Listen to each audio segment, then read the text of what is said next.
Let's talk about Seattle. Let's go back to Seattle since you just brought it up. And Brad, I want Okay. you to get on your seafoam soapbox here and hoist your trident and tell us why everyone is so frustrated. Obviously, they missed the playoffs, which is terribly frustrating, and I'm sad, and I'm not even an official Mariners fan. So, but I'm upset by the goings on.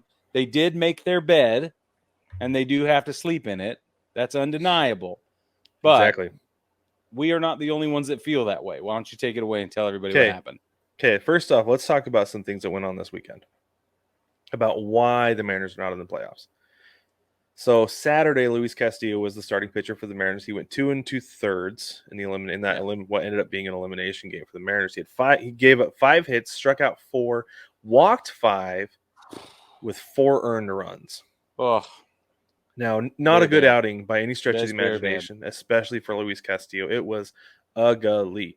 But I don't like to blame umpires or officials because you have to be able to rise above the inability of an official to be Yeah. consistent to play well. But this is the problem that I had, and you could see that Luis Castillo had, was that the strike zone was changing from pitch to pitch. He would Right. throw a fastball for strike 1, and then he would throw a fastball for pitch 2. It was called ball 1 in the exact same spot. Right. It happened several times, and it was really frustrating. Like I said, he was visibly frustrated by this specific thing.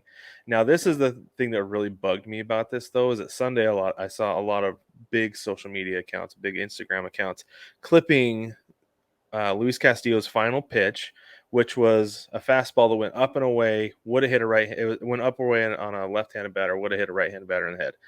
Way out of the zone, ball 4. It was his last pitch of the outing. Scott Service comes out. As he's coming out of the dugout, you hear the fans booing. Sure. But the problem that I have is that these social media accounts are framing this that the fans were booing Castillo. They were Right. not. They were booing a wildly inconsistent umpire. What And the way that they clip it is there's like a second and a half where you can hear them starting to cheer Castillo as he crosses over the foul line into foul territory, Okay. heading into the dugout. Like he always pumps his glove and then raises it up, kisses it and raises it up the air. And as he Right. does that, that's when the fans cheer him every single time he comes out of the game, no matter Right. what kind of outing he's had. And they did the exact same thing this time. And anybody who doesn't know how that goes, I can see why you'd be like, oh, they were booing their ace. No, booing the Right. umpire cheered their ace for a really tough outing where he was not getting Really any tough. breaks and Yeah. just had a hard time. Like he was hitting the corners, like he was off by maybe that much break. Right. And for those of you not can't see, that's like a centimeter. It's off the corners by like a centimeter. They could have gone either way. So that was ridiculous. That really chapped me and did not make for a good, I guess, final meaningful game of the season. Right. But then after the game, Cal Raleigh called out the front office for not spending this last offseason.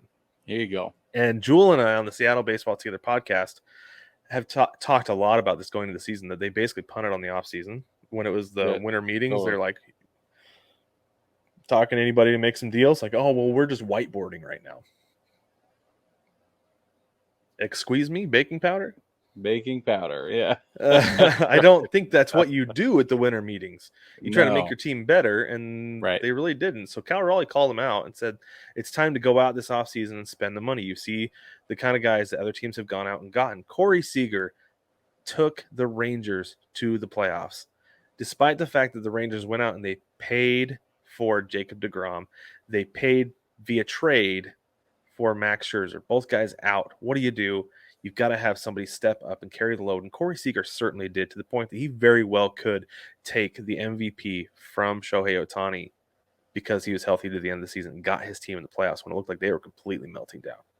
You've got to go out and buy somebody like that. And I will say, Cal Raleigh apologized to his teammates. He said, I don't want it to sound like I'm downing the guys in the clubhouse, because he loves his teammates. You see that every single game. He loves everybody on that team. But I think he was voicing the frustration of the clubhouse that you've got to go get an impact bat for that lineup. You cannot expect, this is the issue I've had, you cannot platoon a third of your lineup every single day and expect to make the playoffs, much less win your division. No way. That is not what playoff teams do. They have way more consistency than that. Yeah, Yeah. go ahead and platoon one, maybe two spots, Like in the Yeah. case of the Mariners, you could platoon second base, you could platoon left field, but you don't True. platoon DH. You do not platoon that spot, and they have been. No. Right. And so that was the biggest issue I had, and that's why when it comes down to it, I don't feel like the Mariners melted down in September. They outplayed who they were in July and August.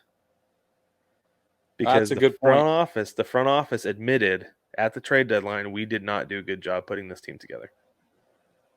We should have done better. And the fact that they owned that, I feel comfortable saying, yeah, absolutely, you did not do a good job. I love the guys on the team, right? Mostly. Yeah. There are a couple guys Right. who I'd see him in the roster in the lineup day to day and be like, why? Why is Mike Ford playing when Dominic Canzone has just as much power and hits for better average? That's right. Strikes out way less. That's right. It's absurd. Anyway, I'll step down off my teal soapbox and we can There move you on to go. Charlie Blackman.